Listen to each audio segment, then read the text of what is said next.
Why is it that smart people are at the top of dominance hierarchies? Because they get there first, right? I mean, everything's a race.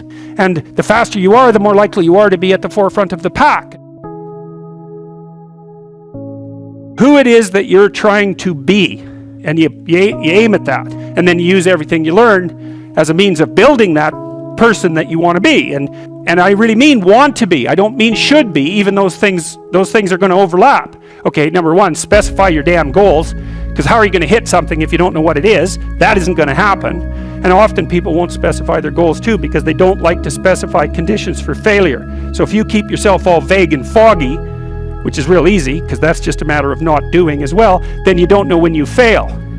And people might say, well, I really don't want to know when I fail because that's painful. So I'll keep myself blind about when I fail.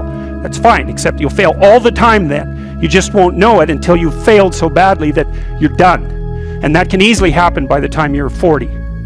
So I would recommend that you don't let that happen. So that's willful blindness, right? You could have known, but you chose not to. Okay, so once you get your goal structure set up, you think, okay, if I could have this life, it looks like that might be worth living, despite the fact that it's going to be, anxiety provoking and threatening, and there's going to be some suffering and loss involved and all of that. Obviously, the goal is to have a vision for your life such that, all things considered, that justifies your effort. Okay, so then what do you do? Well, then you turn down to the micro routines. It's like, okay, well, this is what I'm aiming for. How does that instantiate itself day to day, week to week, month to month? And that's where something like a schedule can be unbelievably useful. Google Calendar. It's like, make a damn schedule and stick to it. Okay, so what's the rule with the schedule? It's not a bloody prison. That's the first thing that people do wrong. They say, well, I don't like to follow a schedule. It's like, well, what kind of schedule are you setting up? Well, I have to do this, then I have to do this, then I have to do this, and then I just go play video games, because who wants to do all these things that I have to do? It's like, wrong. Set the damn schedule up so that you have the day you want. That's the trick. It's like, okay, I've got tomorrow. If I was going to set it up so it was the best possible day I could have, practically speaking, what would it look like? Well, then you schedule that, and obviously there's a bit of responsibility that's going to go along with that, because if you have any sense, one of the things that you're going to insist upon is that at the end of the day, you're not in worse shape than you were than at the beginning of the day, right? Because that's a stupid day.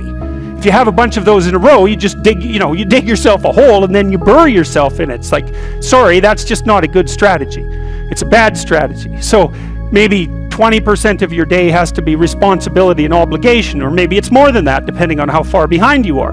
But even that, you can ask yourself, okay, well, I've got these responsibilities. I have to schedule the damn things in.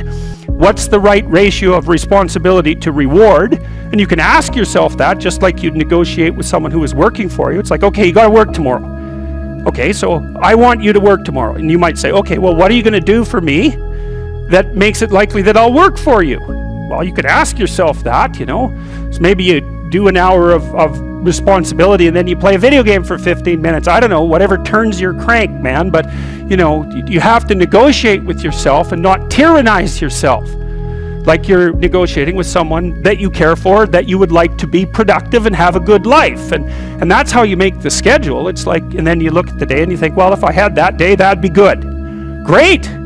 And you're useless and horrible, so you'll probably only hit it with about 70% accuracy, but that beats the hell out of 0, right? And if you hit it even with 50% accuracy, another rule is, well, aim for 51% the next week, or 50.5% for God's sake, or because you're going to hit that position where things start to loop back positively and spiral you upward. And so that's one way that you can work on your conscientiousness, is plan a life you'd like to have.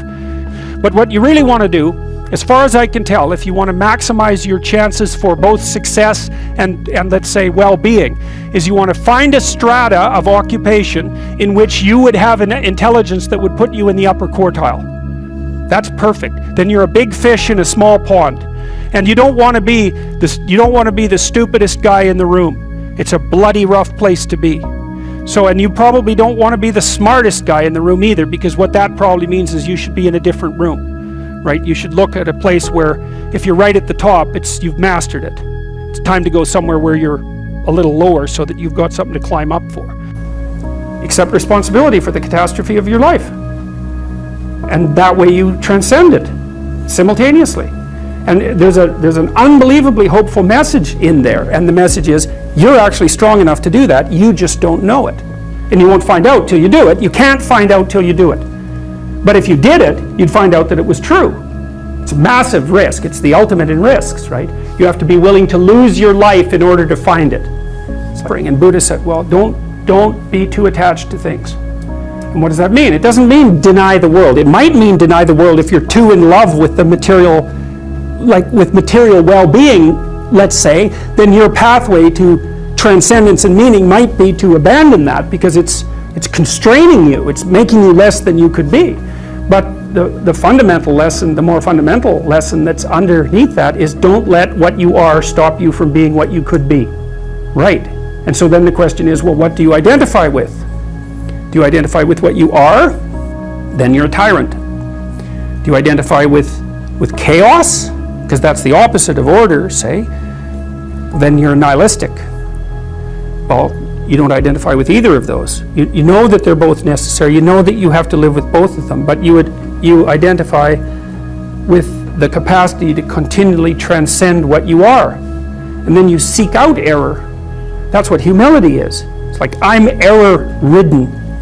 It's like, so I want to put myself in a situation where I can discover one of my errors, hopefully not in a way that's going to knock me completely out of the game, right? I want to seek out a challenge. I want to find out where my limits are. I want to find out where there's not enough of me yet. And I want to do that in a way that's engaging, because, you know, you can wear yourself out fighting dragons, obviously. You can exhaust yourself completely, and that's not helpful. You know, one of the things I learned, for example, when I was coaching lawyers, these were people who had very high-end careers, and so they had an infinite workload. No matter how much they worked, flat out, there was always way more work that they should do. It's a very difficult thing to learn to manage. And so they were exhausting themselves, and I said, well, you know, you have to work less per day. It's like, well, no, that's not happening. I can't do that.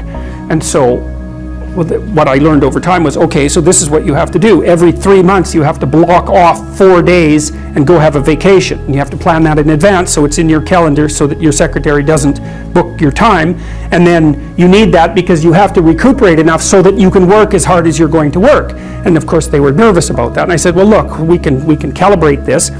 Let's keep track of your billable hours over the next year and see if they increase or decrease. Because I bet you if you take more time off, you'll actually have more billable hours. You'll actually have your cake and eat it too. You'll get to have a vacation and you'll be more productive. And that inevitably, that was what happened.